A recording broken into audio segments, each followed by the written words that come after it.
여러분 안녕하세요. 반갑습니다. 네. 지난 시간에 이어서 보이지 않는 힘, 주누비의 에브 베런드가 지은 보이지 않는 힘이란 책의 본문의 첫 번째 시각화의 효과에 대해서 나와 있는데요. 제가 이 부분에 대해서 여러분께 읽어드리겠습니다. 시각화를 연습하면 마음이 늘 평온해지고 삶을 좀 더 행복하게 만드는 데 필요한 것들을 차례로 끌어들일 수 있게 된다. 또한 소망을 의식적으로 마음속에 그려보고 그 소망을 주의 깊게 살펴보는 연습을 하다 보면 생각과 소망이 이전보다 더 질서정연하게 전개된다. 마음이 정돈되는 단계에 이르면 끊임없이 마음속으로 허둥대는 일은 없어진다. 허둥대고 서두르면 두려움이 생기고 끝내는 파멸하고 만다.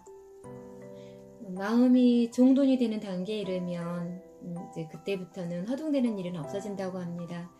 네, 이게 마음이 정돈된다는 말 여러분 조금 공감하시죠? 네, 마음이 어지러우면 어떤 일이 잘 안 되잖아요. 다시 말해 소망을 시각화하고 그 소망을 확고한 의지를 갖고 간직한다면 끌어당김의 법칙을 통해 소망을 이루는데 꼭 필요한 모든 것을 끌어올 수 있다. 질서는 하늘에 으뜸가는 법칙이며 시각화는 만물을 본래의 상태에 놓는 것이다.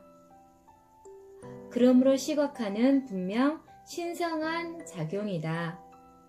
시각화는 만물을 본래의 본능의 상태, 그러니까 본래의 상태에 놓는 것이라고 하네요. 네. 모든 사람이 알게 모르게 시각화를 행한다. 시각화는 성공에 이르는 가장 위대한 비밀이다. 시각화라는 위대한 힘을 자신의 의지로 사용할 수 있다면 엄청나게 확대된 능력과 지혜가 생기고 미처 몰랐던 자신의 장점을 사용할 수 있게 된다. 오늘날 사람들은 하늘을 날 수 있다. 자연의 법칙을 바꿀 수 있게 되어서가 아니라 비행기를 발명한 사람이 자연의 법칙을 이용하는 방법을 알아낸 다음 그것을 질서 있게 사용하여 원하는 결과를 만들어냈기 때문이다. 자연의 힘은 태초 이래 전혀 변하지 않았다. 네, 만물의 본래의 상태에 있는 것을 사람들이 끌어냈다라고 지금 표현을 하는 거라고 저는 볼 수 있습니다. 네, 아주 옛날에는 비행기가 없었다. 하지만 이는 그 시대 사람들이 비행기라는 개념을 완전히 불가능한 것으로 생각했기 때문이다.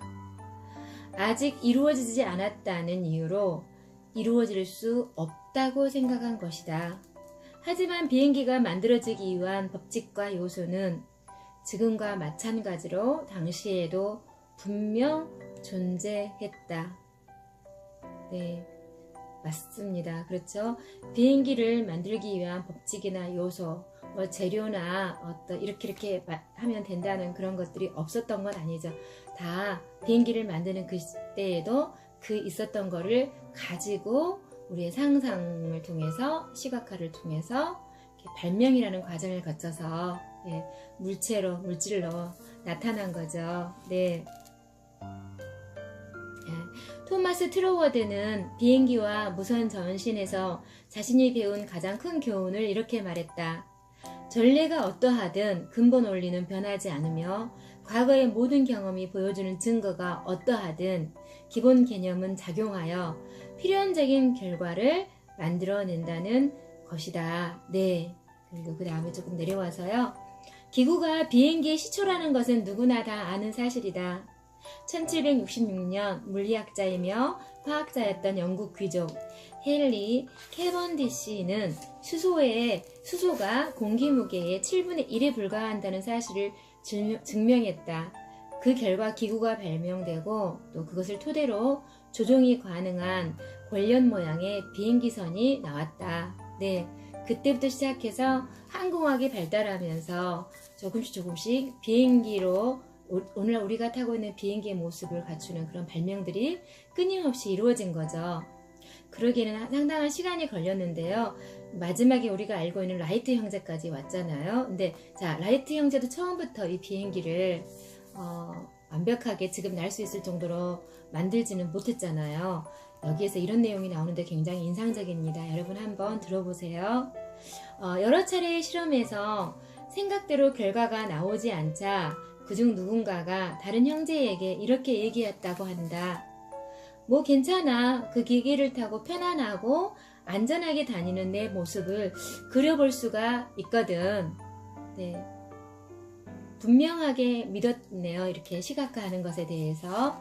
라이트 형제는 자신이 무엇을 원하는지 알았고 그 소망의 모습을 끊임없이 그려본 것이다. 네, 이렇게 라이트 형제가 이런 시각화를 하지 않았다면 어쩌면 비행기의 발명은 더 그 후에 일어났을 수도 있겠다는 생각을 해봅니다. 네, 시각화, 즉 소망을 마음속으로 그려보는 일은 자연의 법칙을 거스르는 것이 아니요 오히려 자연의 법칙을 실현하는 일이다.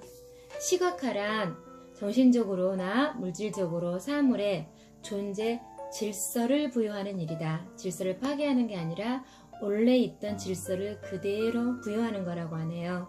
창조의 힘을 발휘하는 이 시각화를 통해 소망들이 실제로 하나씩 하나씩 이루어짐을 알아차리면 우리가 말을 하거나 마음속에 소망을 그릴 때 강력한 힘을 발휘하는 그 신비하면서도 절대 확실한 끌어당김의 법칙을 비로소 믿게 될 것이다. 네, 계속해서 제가 말씀드리고 싶은 게 이건데요.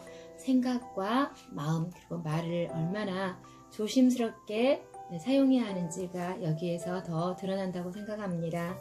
끌어당김의 법칙을 거스를 수 있는 힘이란 없다.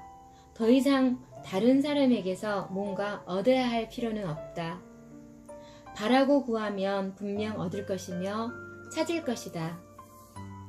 오직 마음속으로 소망을 그려보면서 만들어 놓은 생각의 틀에 우주라는 가소성 물질을 흘려 보내기만 하면 된다. 네, 이거는 다시 말하면 우주에 우리들의 소망을, 우리들의 주문을 넣기만 하면 된다는 걸로 해석이 됩니다. 네, 여러분 다음 시간에는 이 바라는 이것들을 어떻게 끌어당기는지 계속해서 너무 중요한 내용들이 많아서 제가 여러분께 몇 번에 나눠서 들려드리고 싶습니다. 네, 여러분 오늘 이야기는 여기까지입니다. 저와 이 시간까지 함께 해주셔서 정말 감사합니다. 그리고 여러분을 진심으로 축복합니다.